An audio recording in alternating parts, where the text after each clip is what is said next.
ఇంతకుముందు చేసిన పాపాలు మళ్ళీ మళ్ళీ చేసే అవకాశం ఉంటే వాటికి ఉన్న దారులు వదిలేసి వేరే దారుల్లోకి వెళ్ళటం, అవి ఎంత నచ్చినా కూడా వాటిని కుర్బానీ చేసి వేరే దానికి వెళ్ళటం ప్రయత్నించాలి. ఇది పశ్చాత్తాపంతో కూడుకున్న క్షమాభిక్షతో కూడుకున్న వేడుకోలు అన్నమాట. ఇక ఈమాన్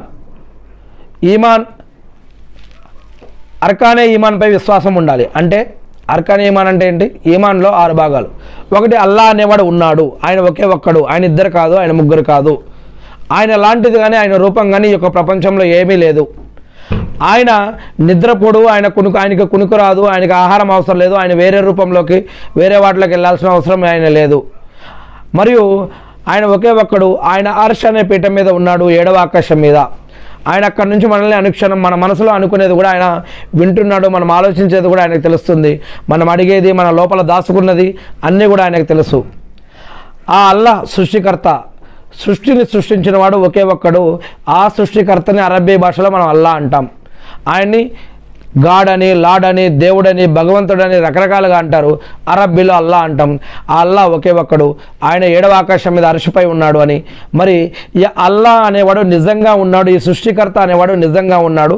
ఆయన నన్ను చూస్తున్నాడు, నేను మళ్ళా మరణించి నన్ను పుట్టించింది ఆయనే, నాకు జీవన్ మరణాలు ఇచ్చేది ఆయనే, నేను మరణించాక మళ్ళా తిరిగి లేపుతాడు, లేపినాక మళ్ళీ ఆయన దగ్గరికి వెళ్ళాలి, కర్మల యొక్క తీర్పు ఇచ్చేవాడు ఆయనే, స్వర్గ నరకం ఉన్నాయి మళ్ళీ అవి నిర్ణయించేది ఆయనే అని. ఇలా ఆ సృష్టికర్త అయిన అల్లా మీద నమ్మకం పెట్టడాన్ని, విశ్వసించడాన్ని, ఇది కూడా ఈమాన్లో ఒక భాగం. ఇక రెండవది, అల్లా వెలుతురు నుంచి దైవదూతలను పుట్టించాడు, వెలుతురుని తయారు చేసి, అగ్నిని తయారు చేసి అగ్ని నుంచి జిన్నులను తయారు చేశాడు, మట్టిని తయారు చేసి మట్టి నుంచి మనిషిని తయారు చేశాడు. ఇలా రకరకాలుగా అల్లా చేశాడు.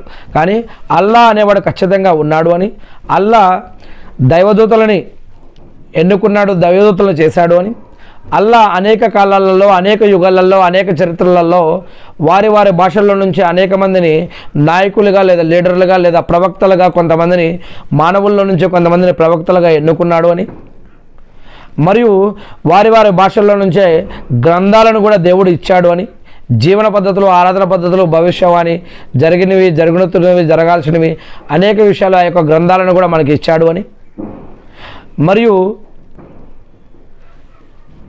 ప్రళయ దినం అనేది ఖచ్చితంగా ఉంది అని, తీర్పు దినం అనేది ఖచ్చితంగా ఉంది అని, అంతేకాకుండా తక్దీర్, విధివ్రాత కూడా ఉంది అని నమ్మాలి.